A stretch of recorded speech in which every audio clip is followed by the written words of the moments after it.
Hello மக்களே, welcome to Chennai astrology YouTube channel. Welcome to Nakshatra series. இந்த சீரீஸில் நக்ஷத்ராஸ் பற்றி பார்க்க போகிறோம். ஃபர்ஸ்ட்டு அஸ்வினி நட்சத்திரம், அவங்களோட குண நலன்கள் என்னென்ன, அவங்க எப்படிப்பட்ட ஆளுங்க, அவங்க என்னென்ன கோயிலுக்கெல்லாம் போகணும், அதை பற்றி தான் பார்க்க போகிறோம். வாங்க பார்க்கலாம். அஸ்வினி நட்சத்திரா கேத்துவோட நட்சத்திரம். It's ruled by Ketu. முதல் ராசியில் இருக்கக்கூடிய முதல் நட்சத்திரம் அஸ்வினி நட்சத்திரம். 4 பாதங்களை உள்ளடக்கியது. மேஷ ராசியில் இருக்கிற முதல் நட்சத்திரம். நீங்கள் அஸ்வினி நட்சத்திரத்தில் பிறந்தவங்களா? நீங்கள் பார்க்குறதுக்கு எப்படி இருப்பீங்க? பார்க்குறதுக்கு ரொம்ப ரொம்ப அழகாக இருப்பீங்க. சாமிங், ஹேண்ட்ஸமாக இருப்பீங்க. ப்ளசண்ட்டான ஒரு அப்பியரன்ஸ், அதாவது உங்கள் பர்சனாலிட்டி, உங்களை பார்த்தாலே வந்துட்டு 4 பேருக்கு பிடிக்கும். அந்த மாதிரி ஒரு பர்சனாலிட்டி தான் நீங்கள்.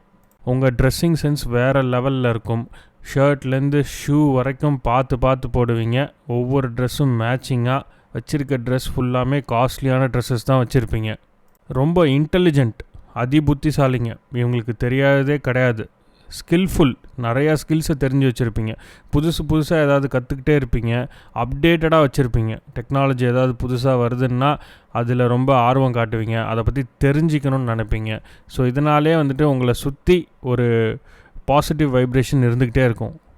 பெண்ணாக இருந்தீங்க அப்படின்னா உங்களுக்கு அணிகலன்கள் அணியறதில் ஆர்வம் அதிகமாக இருக்கும். அதாவது தங்க நகைகள், வைர நகைகள், இல்லை தோடு, மூக்குத்தி, சின்னதாக இருக்க ஆர்னமெண்ட்ஸ் எல்லாமே உங்களுக்கு அணியறதுக்கு ரொம்ப ரொம்ப பிடிக்கும். ஆணாக இருந்தால் சின்னதாக கழுத்தை ஒட்டி ஒரு செயின், கையில் சின்னதாக ஒரு மோதிரம். அவங்க போட்டிருக்க மோதிரம், செயின் பார்த்திங்கன்னா அஸ்தட்டிக்காக இருக்கும். அவங்க போட்டிருக்க மாதிரி வேறு யாருமே போட்டிருக்க மாட்டாங்க. டிசைன்லாம் பார்த்து செலக்ட் பண்ணி வாங்கி போட்டிருப்பாங்க. ஆணாக இருந்தால் அவங்கள சுற்றி பொண்ணுங்க கூட்டம் எப்போதுமே இருந்துக்கிட்டே இருக்கும். They are fond of women.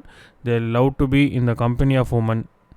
பார்க்க ரொம்ப நல்லா இருப்பாங்க, நல்லா ட்ரெஸ் பண்ணுவாங்க. அவங்க பர்சனாலிட்டியை சுண்டி இழுத்துரும் அப்படின்னா அவங்கள சுற்றி பொண்ணுங்க கூட்டம் இருக்கிறது ஆச்சரியமா? கண்டிப்பாக ஆச்சரியமே கிடையாது. ஃபியர்லெஸ், பயப்படவே மாட்டாங்க யாராக இருக்கட்டும். மேஷ ராசியில் இருக்கிற நட்சத்திரம் இல்லையா, மேஷ ராசிக்காரங்க யாரையும் எதிர்த்துருவாங்க. பெரியவங்களோ சின்னவங்களோ, உயர் பதவியில் இருக்கவங்களோ இல்லை சின்னவங்களோ, யாராக இருந்தாலும் பார்க்க மாட்டாங்க, பயப்பட மாட்டாங்க, எதிர்த்துருவாங்க. ஸோ மேஷ ராசியில் இருக்க நட்சத்திரம் அஸ்வினி நட்சத்திரம். இவங்களும் யாரை பார்த்தும் பயப்பட மாட்டாங்க. ஹீரோயிக், அதாவது படத்தில் வர ஹீரோலாம் பண்ணுற விஷயங்களை இவங்க பண்ணுவாங்க. காதலிக்காக துணிஞ்சு சண்டையில் இறங்குறது, அவங்க வீட்டுக்கு போய் சண்டை போட்டு இவங்களை கூட்டிகிட்டு வர்றது. ஸோ இந்த மாதிரி விஷயங்கள்லாம் இவங்க வாழ்க்கையில் நடக்கும். அட்வென்ச்சரஸ் டூ, சில பல சாகசங்களையும் பண்ணுவாங்க. இந்த பைக்கில் வீலிங் பண்ணுறது, பஞ்சி ஜம்பிங் பண்ணுறது, ஃப்ளைட்லேருந்து குதிக்கிறது, ஸ்கூபா டைவிங் பண்ணுறது, இந்த காட்டுக்குள்ளே தனியாக போய் கேம்பிங் பண்ணுறேன்னு சொல்லிவிட்டு அங்கே நைட்டு தங்குறது. ஸோ இந்த மாதிரி விஷயங்களும் அஸ்வினி நட்சத்திரக்காரங்க பண்ணுவாங்க. பொதுவாக இந்த அஸ்வினி நட்சத்திரக்காரங்க எப்படி இருப்பாங்கன்னா, காமன் குவைட்டாக இருப்பாங்க. அப்படியே ஒன்றுமே தெரியாத மாதிரி இருப்பாங்க. பட் ஆனால் சைலண்ட்டாக வேலை நடந்துக்கிட்டே இருக்கும். ஸ்கூல் படிக்கும்போது பக்கத்தில் ஒருத்தன் உட்காந்துருப்பான், படிக்கலன்னே சொல்லிக்கிட்டே இருப்பான். ஆனால் எக்ஸாமில் பார்த்தீங்கன்னா 80, 90, 95 அந்த மாதிரி வாங்கிட்டு போயிட்டே இருப்பான். அந்த மாதிரி ஆளுங்க தான் அஸ்வினி நட்சத்திரக்காரங்க. ரொம்ப அடமெண்ட்டான ஆளுங்களும் கூட. நான் பிடிச்ச முயலுக்கு 4 கால், நான் சொல்கிறது தான் கரெக்டு, நீ சொல்கிறதெல்லாம் கரெக்டு கிடையாது, நான் சொல்கிறது தான் நீ கேட்கணும். ஏன்னா வந்துட்டு மேஷத்தில் சூரியன் வந்துட்டு உச்சமாவார்.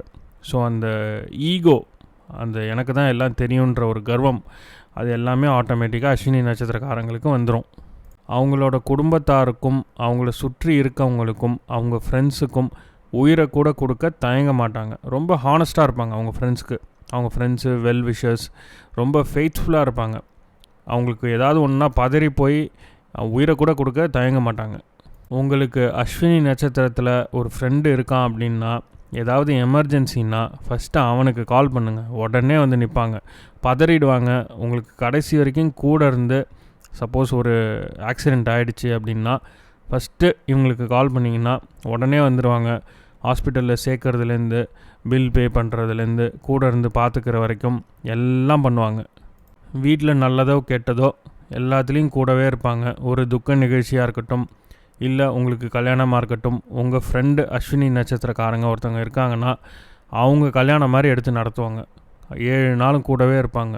வீட்லேயே வந்து தங்கிடுவாங்க. எல்லா வேலையும் இழுத்து போட்டு பண்ணுவாங்க. கல்யாணத்தில் அவங்க தனியாக தெரிவாங்க. நீங்களே ஆச்சரியப்படுவீங்க, என்னடா இவன் வந்து இப்படி வேலை பார்க்குறான், நாளைக்கு போய் அவன் கல்யாணத்தில் இப்படி வேலை பார்க்கணுமா அப்படின்னு சொல்கிற அளவுக்கு எல்லா வேலையும் பண்ணிவிடுவாங்க. அதே மாதிரி வீட்டில் ஒரு துக்க நிகழ்ச்சினாலும் கூட இருந்து உங்களுக்கு எல்லா ஹெல்ப்பும் பண்ணுவாங்க. Friend in need is friend in deed அப்படின்னு ஒரு பழமொழி இருக்கு இல்லையா, அது அஸ்வினி நட்சத்திரக்காரங்களுக்கு 100% பொருந்தும். ரொம்ப ஸ்டபனான ஒரு ஆளுங்க. யார் சொல்கிற அட்வைஸையும் எடுத்துக்க மாட்டாங்க. அப்பாவே அட்வைஸ் பண்ணாலும் தூக்கி தூர போட்டுருவாங்க. நீங்கள் என்ன சொல்கிறது எனக்கு தெரியும், நான் பார்த்துக்கிறேன். அட்வைஸுங்கிற பேச்சுக்கே இடம் கிடையாது. இன்ஃப்ளூயன்ஸும் பண்ண முடியாது. மார்க்கெட்டிங்கில் இருக்கவங்க இவங்கக்கிட்ட ஒரு ப்ராடக்ட்டை போய் விற்க ட்ரை பண்ணுறாங்கன்னு வச்சுக்கோங்களேன், படாத பாடுபடுவாங்க. வாங்கவே மாட்டாங்க. எனக்கு தெரியும், எனக்கு நல்ல ப்ராடக்ட் எது கெட்ட ப்ராடக்ட் எதுன்னு தெரியும், நீ ஒன்றும் என்கிட்ட விற்க வேணாம், எனக்கு தேவைன்னா நானே கடைக்கு போய் வாங்கிப்பேன் அப்படின்னு சொல்லிடுவாங்க. அதாவது they are very hard to influence. ஒரு விஷயத்த அவங்கக்கிட்ட சொல்லி ஓகேலாம் வாங்கிடவே முடியாது. அவங்களுக்கு தோணணும் அதை பண்ணணும், இது நமக்கு கரெக்டாக வரும்னு. அப்போ தான் அதில் இறங்குவாங்க. நீங்கள் என்ன தான் பேசினாலும் சரி, தலையை ஆட்டவே மாட்டாங்க. கோவம் மட்டும் வந்துருச்சு, சுற்றி இருக்கவங்களாம் காலி, ஒன்றுமே பண்ண முடியாது. அந்த அளவுக்கு கோவம் வரும். ஸோ கோவம் வரும்போது அவங்கள கண்ட்ரோலே பண்ண முடியாது. சுற்றி யாரும் இல்லாமல் இருக்கிறது நல்லது. சில பேர்லாம் நல்லா வாய்ஸ் அவுடாலாக பேசுவாங்க. ஒரு மிரட்டுனா அப்படியே மாறிடுவாங்க, அப்படியே பம்பிடுவாங்க. அந்த மாதிரி ஆளுங்க கிடையாது. நீங்கள் என்ன தான் மிரட்டினாலும், சம்டைம்ஸ் ஃபிசிக்கல் வயலன்ஸ் அவங்க மேலே செலுத்தினாலும், அதாவது பேரண்ட்ஸ் இருக்கீங்க, உங்கள் குழந்தைய நீங்கள் அடித்தாலும் அவங்க மாற மாட்டாங்க. அந்தளவு ஸ்டபனாக இருப்பாங்க. அவங்க எடுத்த கொள்கையில் அப்படியே நிற்பாங்க, அதை விட்டு தாண்டவே மாட்டாங்க. ஆஃபீஸில் ஒரு வேலை தராங்கன்னு வச்சுக்கோங்களேன், 5 நாள் டைம் கொடுக்குறாங்க அதை முடிக்கிறதுக்கு. அப்படின்னா ஃபஸ்ட்டு 4 நாள் அப்படியே சுமாராக ஒர்க் பண்ணுவாங்க. என்னடா அது, இவன் வேலையை முடிப்பானா முடிக்க மாட்டானா, சீட்லேயே இருக்க மாட்டான், காஃபிக்கு அடிக்கடி போகிறான், சுற்றிக்கிட்டே இருக்கானே அப்படின்னு தான் நினப்பாங்க. ஆனால் கரெக்டாக 5ஆவது நாள் அந்த வேலையை முடிச்சிருவாங்க. அவங்க ஓன் டைம் எடுத்துப்பாங்க அந்த வேலையை முடிக்கிறதுக்கு. 5 நாளுக்கு ஒரு வேலை கொடுக்குறீங்கன்னா மொதல் நாளே அதை முடிச்சுட்டு வந்து உங்ககிட்ட சொல்ல மாட்டாங்க. அந்த மாதிரி ஆளுங்க கிடையாது. ஸோ 5 நாள் அவங்க டைமை எடுத்து பொறுமையாக பண்ணுவாங்க. பட் ஆனால் பக்காவாக பண்ணி கொடுத்துருவாங்க. 100% அவங்க உழைப்பை போடுவாங்க. 100% அந்த வேலையை முடிச்சும் கொடுத்துருவாங்க. வீட்லேயும் அப்படி தான். அம்மா போயிட்டு ஏதாவது ஒரு பொருள் கடையிலேருந்து வாங்கிட்டு வர சொல்கிறாங்கன்னா அப்படியே உட்காந்துருப்பாங்க. என்ன அவன் கடைக்கு போனானா இல்லையா, சோஃபாலே உட்காந்துருக்கானே அப்படின்னு பார்ப்பாங்க. கரெக்டாக டைமுக்கு கடைக்கு போய் என்ன வேணுமோ அதை வாங்கிட்டு வந்து கொடுத்துருவாங்க. எடுத்தோம் கவுத்தோம் அப்படின்னு எந்த முடிவையும் எடுக்க மாட்டாங்க. சப்போஸ் ஒரு வேலை கிடைக்குதுன்னு வச்சுக்கோங்களேன், அஸ்வினி நட்சத்திரக்காரங்களுக்கு அந்த வேலை எப்படி இருக்கும், அதோட ப்ரோஸ் என்ன கான்ஸ் என்ன, இந்த வேலைக்கு நம்ம போனோன்னா எப்படிலாம் நம்ம கஷ்டப்பட வேண்டியிருக்கும், இதனால் அட்வான்டேஜஸ் என்ன, ஃபாரின் போக முடியுமா, சம்பளம் நிறையா வருமா அப்படின்னு 1000 தடவை யோசிப்பாங்க. 1000 தடவை யோசித்து தான் ஒரு முடிவு எடுப்பாங்க. எடுத்தோம் கவுத்தோம் அப்படின்னு சொல்லிட்டு சரி ஜாயின் பண்ணி பார்ப்போம், போகிற போக்கில் நல்லா இருந்தால் போவோம், இல்லைனா ரிசைன் பண்ணிவிடுவோம் அப்படின்லாம் வந்துட்டு ஒரு முடிவை எடுக்கவே மாட்டாங்க. அண்ட் எந்த ஒரு விஷயமா இருக்கட்டும், அது நீடித்து நிலச்சி ரொம்ப நாள் இருக்கணும், அப்போ தான் அதை சூஸ் பண்ணுவாங்க. ஒரு கரியர்னு எடுத்துக்கிட்டால், இப்போ ஸ்போர்ட்ஸில் நம்ம போக போகிறோன்னு தெரிஞ்சால், நெக்ஸ்ட் ஒரு 10 வருஷம் இதில் தான் பயணிக்க போகிறோன்னு தெரிஞ்சால் அப்போ தான் ஸ்போர்ட்ஸை சூஸ் பண்ணுவாங்க. சும்மா 2 வருஷம் ஒரு பிஸ்னஸ் பண்ணுறது, அப்புறம் அந்த பிஸ்னஸை மூடிட்டு வேலைக்கு போகிறது, அப்புறம் வந்துட்டு கவர்மெண்ட் எக்ஸாம்ஸ்க்கு ட்ரை பண்ணுறேன் அப்படின்னு ட்ரை பண்ண வேண்டியது, அதுவும் செட் ஆகாமல் அப்புறம் பேங்க் எக்ஸாமுக்கு படிக்க போகிறேன் அப்படின்னு ஒரு 2 வருஷம் வேஸ்ட் பண்ணுறது, இந்த மாதிரிலாம் சில பேர் இருப்பாங்க. அந்த மாதிரி ஆளுங்கள்லாம் கிடையாது. தனக்கு என்ன வேணுங்கிறது அவங்களுக்கு தெரியும். அவங்களுக்கு அதாவது கரெக்டாக குறி வச்சு அடிப்பாங்க. அவங்களுக்கு என்ன வேணுன்றது தெரியும், அதை நோக்கி பயணிப்பாங்க. ஸோ அவங்களுக்கு அதான் நான் முன்னாடியே சொன்ன மாதிரி அட்வைஸ் பண்ணுறதெல்லாம் வேலைக்கே ஆகாது. ஏன்னா அவங்களுக்கு தெரியும் அவங்களுக்கு என்ன வேணுன்றதை. கரெக்டாக எய்ம் பண்ணி கரெக்டாக அவங்க கோல் அடிப்பாங்க. Most of the times they are correct. But அந்த 10% அவங்களுக்கு பேக் ஃபயர் ஆகிறதுக்கும் வாய்ப்புகள் உண்டு.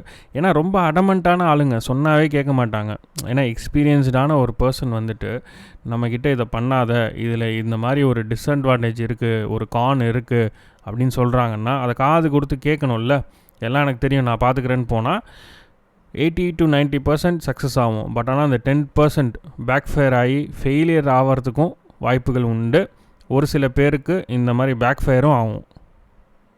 It comes with a cost. ஏன்னா ஒரு விஷயத்தில் இறங்கி நம்ம பண்ணுறோம், அதில் நம்ம டைமும் பணமும் இன்வெஸ்ட் பண்ணுறோம் அப்படின்னா அது ஒர்க் அவுட் ஆகலைன்னா பணம் போச்சுன்னா போச்சு, அவ்வளோதான். So it comes with a cost. அவங்கள வந்து திருத்தவும் முடியாது. ஏன்னா நான் சொன்ன மாதிரி அட்வைஸ் பண்ணால் பிடிக்காது, யார் சொல்கிறதையும் கேட்க மாட்டாங்க. பட்டு தான் திருந்துவாங்க. பட்டதுக்கப்புறம் ஓகே அப்படின்னு தெரிஞ்சுப்பாங்க. So it's better not to advise them. கடவுள் நம்பிக்கை இருக்கிற ஒரு ஆளாக இருப்பாங்க. They are firm believers. They believe in God. எந்த ஒரு மதமாக இருந்தாலும் சரி, ஹிந்து, முஸ்லீம், கிறிஸ்டியன் யாராக இருந்தாலும் சரி, அந்த மதத்தில் இருக்க விஷயத்தை ஃபாலோ பண்ணுவாங்க. கோயிலுக்கெல்லாம் அடிக்கடி போவாங்க. அதெல்லாம் எந்த பிரச்சனையும் கிடையாது. மாற்று மதத்தினரையும் மதிப்பாங்க, ஏற்றுப்பாங்க.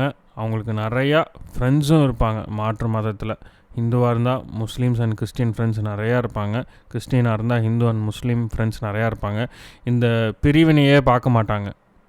தே ஆர் நீட் அண்ட் க்ளீன். வீடாக இருக்கட்டும், ஆஃபீஸாக இருக்கட்டும், இல்லை வண்டியாக இருக்கட்டும், பைக், கார் எல்லாத்தையுமே பக்காவாக தொடச்சி நீட் அண்ட் க்ளீனாக வச்சுப்பாங்க. அவங்க வீட்டில் அவங்களுக்குன்னு கொடுத்துருக்க ஷெல்ஃபை ரொம்ப ஆர்கனைஸ்டாக வச்சுருப்பாங்க. அவங்க துணியெல்லாம் பார்த்திங்கன்னா எப்போதுமே மடிச்சிருக்கும். லாண்ட்ரிலாம் கரெக்டாக போட்டு வாஷிங் மிஷினில் போட்டு எடுத்து அயர்ன் பண்ணி பக்காவாக வச்சுருப்பாங்க. அவங்களோட டேபிளே பார்த்திங்கன்னா ரொம்ப ஆர்கனைஸ்டாக இருக்கும். ஸ்டடி டேபிள் ஒன்று வச்சுருக்காங்கன்னா அப்படியே அழகாக அடுக்கி வச்சுருப்பாங்க. அவங்களோட ஷெல்ஃபில் பார்த்திங்கன்னா எல்லா துணியும் பக்காவாக மடிச்சு இருக்கும். அதை பார்க்குறதுக்கே ரொம்ப ஆசையாக இருக்கும். வீடோ ஆஃபீஸோ ரொம்ப க்ளீனாக இல்லைன்னா அப்செட் ஆகிடுவாங்க. அது அவங்களுக்கு பிடிக்கவே பிடிக்காது.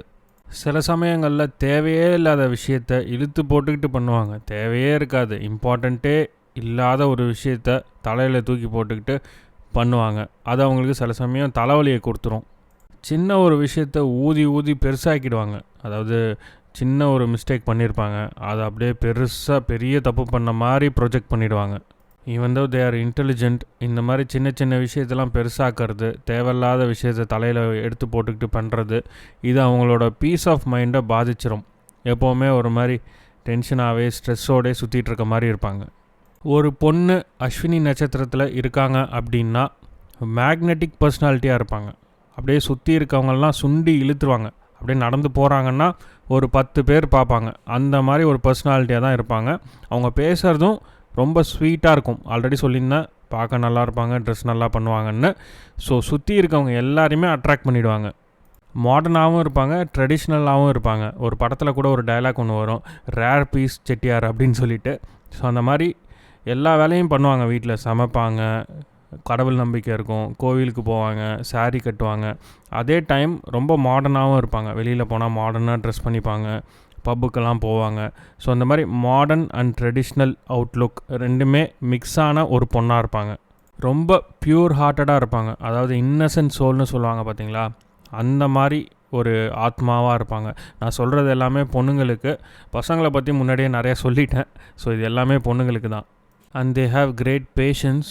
அஸ்வினி நட்சத்திரத்தில் ஒரு பொண்ணு இருக்காங்க அப்படின்னா பயங்கரமாக பொறுமை இருக்கும் அவங்களுக்கு. இதே பசங்கள்கிட்ட அதை எதிர்பார்க்க முடியாது.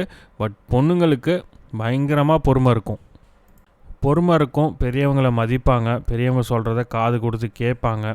ஸோ இதெல்லாமே அஸ்வினி நட்சத்திரத்தில் பிறந்த பெண்களோட குணநலன்கள். இவங்களோட ஃபிசிக்கல் அப்பியரன்ஸ் ஆணாக இருந்தால் பெரிய கண்ணாக இருக்கும், ரவுண்டான கண்ணாக இருக்கும், பெரிய நெத்தியாக இருக்கும். பார்க்கறதுக்கு ஆள் சூப்பராக நல்லா இருப்பார். பெரிய கண், பெரிய நெத்தி, ஒரு நல்ல கூர்மையான மூக்கு கூட சில பேருக்கு இருக்கும். இதே ஒரு பொண்ணாக இருந்தால் சின்ன கண்களாக இருக்கும், மீன் மாதிரி சின்ன கண்களாக இருக்கும். பட் ஆனால் பிரைட்டான ஐஸாக இருக்கும்.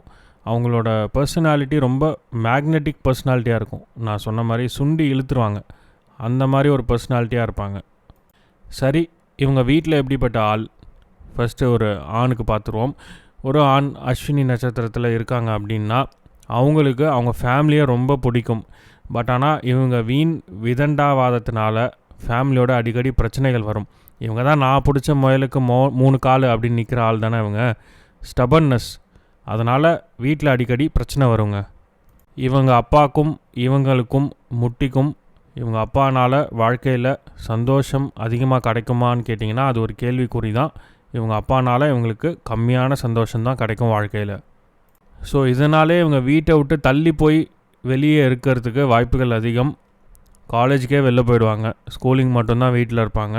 காலேஜ் வெளில பண்ணுவாங்க, வேலையும் வெளியிலே பார்ப்பாங்க. ஸோ வெளியூரில் செட்டில் ஆகிறதுக்கு வாய்ப்புகள் அதிகம். ஏன்னா அப்பாவுக்கும் இவருக்கும் அவ்வளோவா ஆகாது. இவங்களோட அப்பாவே வீட்டை விட்டு தள்ளி இருக்கிறதுக்கும் வாய்ப்புகள் அதிகம். ஒரு சண்டைனாலேயோ இல்லை வேலைனாலேயோ வெளியூரில் வேலை பார்த்துட்ருப்பாங்க. ஸோ பையனை விட்டு பிரிஞ்சிருப்பாங்க வெளியூரில். அதனால் அவ்வளோவா அன்பு செலுத்த முடியாமல் போகிறதுக்கான வாய்ப்புகள் அதிகம். இல்லைனா அப்பாவுக்கும் பையனுக்கும் ஆகாமல் போய் அப்பா வந்துட்டு பையனை வெறுக்கிறது, இந்த மாதிரி சிச்சுவேஷன்லாம் அஸ்வினி நட்சத்திரத்தில் பிறந்த பசங்க ஃபேஸ் பண்ணுறதுக்கு வாய்ப்புகள் அதிகம். பட் அம்மா சைடு உறவுகளோட ரொம்ப க்ளோஸாக இருப்பாங்க அஸ்வினி நட்சத்திரத்தில் பிறந்த ஆண்கள். அம்மா சைடு மாமா, அத்தை, இவங்களோடலாம் பார்த்தீங்கன்னா ரொம்ப க்ளோஸாக இருப்பாங்க. மோஸ்ட்லி வெளி ஆளுங்க தான் இவங்களுக்கு சப்போர்ட் பண்ணுவாங்க. வீட்டில் இருக்கவங்க யாரும் இவங்களுக்கு சப்போர்ட் பண்ணவே மாட்டாங்க. ஏன்னா இவங்க தான் விதண்டாவாதம் பேசிக்கிட்டே இருப்பாங்கல்ல. அதனால் வீட்டில் யாரும் சப்போர்ட் பண்ண மாட்டாங்க. ஃப்ரெண்ட்ஸு, பக்கத்து வீடு, எழுத்த வீடு, ஸோ ஸ்கூலில் டீச்சர்ஸ், குரு, அந்த மாதிரி ஆளுங்க தான் இவங்களுக்கு சப்போர்ட் பண்ணுவாங்க. ரிலேட்டிவ்ஸ் மெயினாக, அம்மா சைடு ரிலேட்டிவ்ஸ். ஸோ பையன் வந்துட்டு நல்லா வருவான், இதை பண்ண விடுங்க, அந்த மாதிரி நிறையா சஜஷன்ஸ்லாம் கொடுப்பாங்க. ஸோ இந்த மாதிரி வெளி ஆளுங்களோட சப்போர்ட் ரொம்ப ரொம்ப அதிகமாக இருக்கும். இதே ஒரு பெண்ணாக இருந்தால் அவங்களுக்கு கல்யாண வாழ்க்கை 23லேருந்து 26 வயசுக்குள்ளே இருக்குங்க. 23லேருந்து 26 வயசுக்குள்ளே கல்யாணம் ஆகிடும். 23 வயசுக்கு முன்னாடி கல்யாணம் பண்ணால் அது டைவர்ஸில் போய் முடியறதுக்கு வாய்ப்புகள் அதிகம். கல்யாணம் ஆன அஸ்வினி நட்சத்திரக்கார பெண்களுக்கு, அண்டர்லைன் த வேர்ட் பெண்களுக்கு, அதிகமான பெண் குழந்தைகள் இருக்கிறதுக்கு வாய்ப்புகள் இருக்குங்க. 2 பசங்க இருக்காங்கன்னா 2மே பெண்களாக இருப்பாங்க. இல்லை 3 பசங்க இருக்காங்கன்னா 2 பொண்ணுங்க, ஒரு பையனாக இருப்பாங்க. She maths an outstanding mother. அவங்க குழந்தைங்கள சுற்றி தான் அவங்க உலகமே இருக்கும். அஸ்வினி நட்சத்திரத்தில் பிறந்த பெண்களுக்கு அவங்க குழந்தைங்களுக்கு என்ன பண்ணி கொடுக்கலாம், என்ன பண்ணி கொடுத்தா சாப்பிடுவாங்க, அவங்க ஸ்கூலில் எப்படி இருக்காங்க, வீட்டுக்கு வந்தால் அவங்கள ஹோம்ஒர்க் பண்ண வைக்கிறது, ஹவுஸ் ஒய்ஃபாலாம் இருந்துட்டாங்கன்னா இன்னும் சூப்பர். குழந்தைங்கள சுற்றி தான் எப்போதுமே அவங்க எண்ணங்கள் ஓடிக்கிட்டே இருக்கும். குழந்தைங்கள ரொம்ப அழகாக சிறப்பாக வளர்ப்பாங்க, நல்லா பார்த்துக்குவாங்க. ரொம்ப ஆக்டிவாக இருப்பாங்க. வீட்டு வேலையெல்லாம் இழுத்து போட்டு செய்வாங்க. வேலை பார்த்துட்டு வந்தாலும் வீட்டில் ஏதாவது வேலை இருந்ததுன்னா அதை பண்ணிட்டு தான் தூங்க போவாங்க. ஹவுஸ் ஒய்ஃபாக இருந்தாங்கன்னா சூப்பர். வீட்டில் இருக்க எல்லா ஹவுஸ் ஹோல்ட் சோர்ஸையும் பண்ணுவாங்க. சாமான் விளக்குறதுலேருந்து வீட்டை பெருக்கி துடைக்கிற வரைக்கும் எல்லாத்தையும் இவங்களே பண்ணிவிடுவாங்க. பசங்களையும் நல்லா வளர்ப்பாங்க. துருன்னு இருப்பாங்க. அஸ்வினி நட்சத்திரத்தில் பிறந்த பெண்கள் பார்க்க நல்லா இருக்காங்க, டிசிப்ளினாக இருக்காங்க, ஆஃபீஸ்க்கும் போவாங்க, வீட்டு வேலையும் பண்ணுறாங்க, குழந்தைங்களையும் நல்லா வளர்க்குறாங்க. ஸோ அஸ்வினி நட்சத்திரக்காரங்களை கல்யாணம் பண்ண ஆண்கள் ரொம்பவே கொடுத்து வச்சவங்க தாங்க. அடுத்து ஹெல்த். இவங்களோட உடல்நிலை எப்படி இருக்கும்? ஃபஸ்ட்டு ஆணுக்கு பார்த்துடலாம். அஸ்வினி நட்சத்திரத்தில் பிறந்த ஆண்களுக்கு உடல்நிலை சீராக இருக்குங்க. They'll have a good vitality. But சீசன்ஸ்லாம் மாற மாற இவங்களுக்கு வைரல் இன்ஃபெக்ஷன், கோல்டு, காஃபு, இந்த மாதிரி ஃபீவர், வைரல் ஃபீவர்னு சொல்லுவாங்க இல்லையா, இந்த மாதிரிலாம் வரத்துக்கு வாய்ப்புகள் அதிகம். எஸ்பெஷலி சின்ன வயசில் வெதர் மாற மாற இவங்களுக்கு இந்த மாதிரி சின்னதாக அனிமிக்காக வரத்துக்கு வாய்ப்புகள் உண்டு. வயசு ஆக ஆக அஸ்வினி நட்சத்திரக்கார ஆண்களுக்கு எலும்பு தேய்வு, இன்டைஜஷன், செரிமான கோளாறு, இதெல்லாம் வரத்துக்கு வாய்ப்புகள் உண்டு. செஸ்ட்டு பெயின்னு சொல்ல மறந்துட்டேன். செஸ்ட்டு பெயின் அதாவது நெஞ்சு வலி, எலும்பு தேய்வு, எலும்பில் ஏதாவது பிரச்சனைகள், இன்டைஜஷன், இதெல்லாம் வரத்துக்கு வாய்ப்புகள் உண்டு. இவங்க நெருப்போட கொஞ்சம் கேர்ஃபுல்லாக இருக்கணுங்க. ஏன்னா மேஷ ராசி நெருப்பு ராசி இல்லையா? ஸோ நெருப்போட ரொம்ப கேர்ஃபுல்லாக இருக்கணும். அதே மாதிரி வண்டி ஓட்டும் போதும் இவங்க கேர்ஃபுல்லாக இருக்கணும். பார்த்து வண்டி ஓட்டணும். டாக்குமெண்ட்ஸ்லாம் கரெக்டாக வச்சுக்கணும். சிக்னலில் ஜம்ப் பண்ணக்கூடாது. இந்த மாதிரிலாம் இவங்க ஃபாலோ பண்ணணும். ஏன்னா இவங்களுக்கு அடிக்கடி ஆக்சிடென்ட்ஸ் ஆகிறதுக்கும் வாய்ப்புகள் உண்டு. They are prone to minor accidents. அதனால தான் அப்படி சொன்னேன். ஸோ வண்டி ஓட்டும் போது மட்டும் கொஞ்சம் கேர்ஃபுல்லாக ஓட்டணும். அஸ்வினி நட்சத்திரத்தில் பிறந்த பெண்களுக்கு உடல் நிலையில் எந்த பிரச்சனையும் வராதுங்க. பட் ஆனால் இவங்களுக்கு ஆன்சைட்டி, அதாவது மனக்கவலை, தேவையில்லாமல் மனசை போட்டு குழப்பிக்கிறது, டிப்ரெஷன் மோடுக்குள்ளே போகிறது, காரணமே இல்லாமல் சோகமாயிடுறது. ஸோ டிப்ரெஷன், சேட்னஸ், கவலைகள், தேவையில்லாமல் மனசை போட்டு குழப்பிக்கிட்டு கவலைப்பட்டுருக்கிறது. ஸோ இதெல்லாம் பெண்களுக்கு வரத்துக்கு வாய்ப்புகள் உண்டு. ஸோ ஆண்களுக்கும் பெண்களுக்கும் எப்படி டிஃப்ரென்ஸ் இருக்குதுன்னு பாருங்கள். பெண்கள் கொஞ்சம் டிசிப்ளினாக இருக்காங்க. ஆண்கள் கொஞ்சம் விதண்டாவாதம், நான் தான், எனக்கு எல்லாமே தெரியும், அந்த மாதிரி ஒரு ஆட்டிடியூட். ஸோ அஸ்வினி நட்சத்திரத்தில் பிறந்த ஆண்கள் பெண்களுக்கு எப்படி இருக்குன்னு பாருங்கள் டிஃப்ரென்ஸ். அடுத்து வாழ்க்கை. அஸ்வினி நட்சத்திரக்கார ஆண்களுக்கு எப்படி இருக்கும்? ஸோ 30 வயசு வரைக்கும் கொஞ்சம் சுமாராக தாங்க இருக்கும் வாழ்க்கை. 30 வயசுக்கு அப்புறம்தான் கொஞ்சம் டாப் கியரில் போகும் வாழ்க்கை. அது வரைக்கும் கஷ்டங்கள், ஸ்ட்ரகிள்ஸ் நிறையா இருக்கும் வாழ்க்கையில். பட் ஆனால் ரொம்ப டேலண்டட், நிறையா விஷயத்தை கற்று வச்சுருப்பாங்க. மல்டி டாஸ்கிங், அதாவது நிறையா விஷயம் உங்களுக்கு தெரியும். ஒரு வேலை இல்லைன்னா இன்னொன்று, ஒரு வேலை போயிடுச்சுன்னா இன்னொரு வேலை, பல விஷயங்களை கற்று வச்சுருப்பாங்க. ஸோ 30 வயசு வரைக்கும் வாழ்க்கை அவ்வளோ சிறப்பாக இல்லை. 30 வயசுக்கு அப்புறம் அப்படியே படிப்படியாக முன்னேறி 55வது வயசு வரைக்கும் வாழ்க்கை சூப்பராக இருக்குங்க. சிறப்பான ஒரு வாழ்க்கை 30வது வயசுலேருந்து 55வது வயசு வரைக்கும். இதே ஒரு பெண்ணாக இருக்காங்க அப்படின்னா அவங்க துருன்னு இருப்பாங்க. நான் முன்னாடியே சொன்ன மாதிரி துருன்னு இருப்பாங்க. அட்மினிஸ்ட்ரேஷன் ஒர்க் நல்லா வரும். கவர்மெண்ட் ஆஃபீஸ்லாம் வேலை பார்த்தாங்கன்னா தலைமை பொறுப்பை ஏற்று சிறப்பாக பணிபுரிவாங்க. அட்மினிஸ்ட்ரேஷன் எங்கே இருந்தாலும் சரி, கவர்மெண்ட்டோ ப்ரைவேட்டோ, அட்மினிஸ்ட்ரேஷனில் கிங்கு அஸ்வினி நட்சத்திரக்கார பொண்ணுங்க. அந்த மாதிரி ஆக்டிவாக இருப்பாங்க, அம்பிஷியஸாக இருப்பாங்க, கோல் ஓரியன்டாக இருப்பாங்க. அதாவது கோல் ஒன்று செட் பண்ணி அதை படிப்படியாக அச்சீவ் பண்ணி, லாங் டேர்ம் கோலோ ஷார்ட் டேர்ம் கோலோ அதை அச்சீவ் பண்ணிவிடுவாங்க. தன்னுடைய 50வது வயசில் தன்னுடைய ஃபைனான்ஷியல் கோலை பூர்த்தி பண்ணிப்பாங்க. அதாவது அஸ்வினி நட்சத்திரக்கார பெண்கள் 50 வயசு வரைக்கும் வேலை பார்ப்பாங்க. கவர்மெண்ட் ஜாபாக இருக்கட்டும், ப்ரைவேட் ஜாபாக இருக்கட்டும்.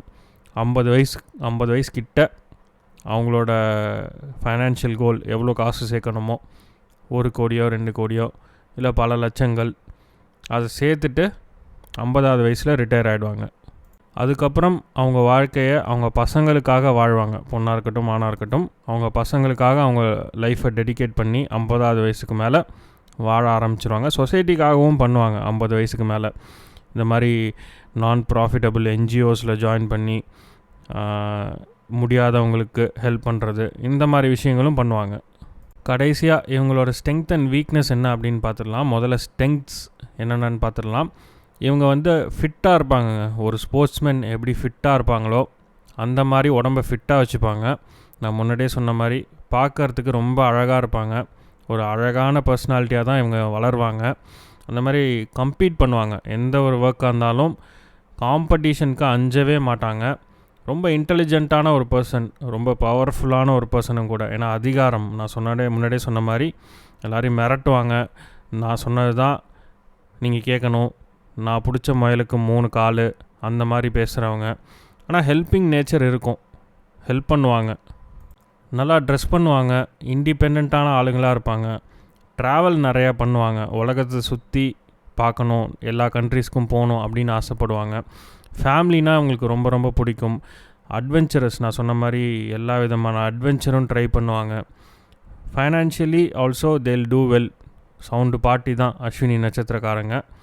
ட்ரெஸ்ஸும் நல்லா பண்ணுவாங்க. ஸோ ஒவ்வொருத்தவங்களுக்கு தேவையான எல்லா குவாலிட்டிஸுமே பாசிட்டிவ்ஸில் வந்துடுது பாருங்கள். அடுத்து நெகட்டிவ்ஸ் என்னென்னு பார்ப்போம். நிறைய விஷயத்த இழுத்து போட்டு பண்ணுவாங்கங்க. நிறைய விஷயத்த, தேவையே இல்லாத விஷயத்த தலையில் இழுத்து போட்டுக்கிட்டு அதை முடிக்க முடியாமல் திணறுவாங்க. தே ஆர் அக்ரெசிவ், ஸ்டபர்ன், கோவப்படுவாங்க, ஆத்திரப்படுவாங்க, திட்டிடுவாங்க, இது எல்லாமே பண்ணுவாங்க. எல்லா விஷயத்தையும் இழுத்து போட்டு பண்ணுவாங்க. அதை நினச்சபடி முடிக்க முடியாமல் தடுமாறுவாங்க. அதனால் கோவப்படுவாங்க, சுற்றி இருக்கவங்கள கத்துவாங்க, அரகண்ட்டாக பிஹேவ் பண்ணுவாங்க. அதனாலே வாழ்க்கையில் சாட்டிஸ்ஃபேக்ஷனே கிடைக்காது இவங்களுக்கு. மென்டல் டிஸ்டர்பன்ஸும் ஆவாங்க. ஏன்னா இவ்வளோ வேலையை இழுத்து போட்டு பண்ண முடியாத போது அந்த மென்டல் டிஸ்டர்பன்ஸும் இவங்களுக்கு இருக்கும். சில சமயம் யோசிக்காமல் ஒரு விஷயத்தில் இறங்கிடுவாங்க. அதனால் தோல்வி அண்டு நிறைய விஷயங்களை இழுத்து போட்டு பண்ணும்போது அந்த குவாலிட்டியில் காம்ப்ரமைஸ் ஆகிறது. அவசரமாக பண்ணும்போது ஒரு ப்ராடக்ட் குவாலிட்டியான ப்ராடக்டாக வராது இல்லையா? ஸோ அந்த மாதிரி விஷயம்லாம் பண்ணுவாங்க. ஸோ அவ்வளோதாங்க அஸ்வினி நட்சத்திரக்காரங்களோட கேரக்டரிஸ்டிக்ஸ், அவங்களோட வாழ்க்கை எப்போ நல்லா இருப்பாங்க, லைஃப் எப்போ நல்லாயிருக்கும், அவங்களோட ஃபேமிலி அவுட்லுக் எல்லாத்தையுமே பார்த்தாச்சு. அஸ்வினி நட்சத்திரக்காரங்க இது எவ்வளோ உண்மை அப்படின்றத கமெண்ட்ஸில் சொல்லுங்கள். இந்த வீடியோ பிடிச்சிருந்தா லைக் பண்ணுங்கள், உங்கள் ஃப்ரெண்ட்ஸ் அண்ட் ஃபேமிலியோட ஷேர் பண்ணுங்கள். அஸ்வினி நட்சத்திரக்காரங்க யாரெல்லாம் உங்களுக்கு தெரிஞ்சவங்க இருக்காங்களோ அவங்களோட ஷேர் பண்ணுங்கள். அவங்களோட ரெஸ்பான்ஸ் என்னன்றதை கமெண்ட்ஸில் சொல்லுங்கள். முக்கியமாக சேனலுக்கு சப்ஸ்கிரைப் பண்ணாதவங்க சப்ஸ்கிரைப் பண்ணுங்கள். சப்ஸ்கிரைபர்ஸ் கவுண்ட் ரொம்ப ரொம்ப கம்மியாக இருக்குது. நீங்கள் சப்ஸ்கிரைப் பண்ணி சப்போர்ட் பண்ணாதான் நான் மேலும் இந்த மாதிரி வீடியோஸ் போட முடியும். So please keep supporting us. மீண்டும் ஒரு வீடியோவில் உங்கள் எல்லாரையும் சந்திக்கிறேன். நன்றி, வணக்கம்.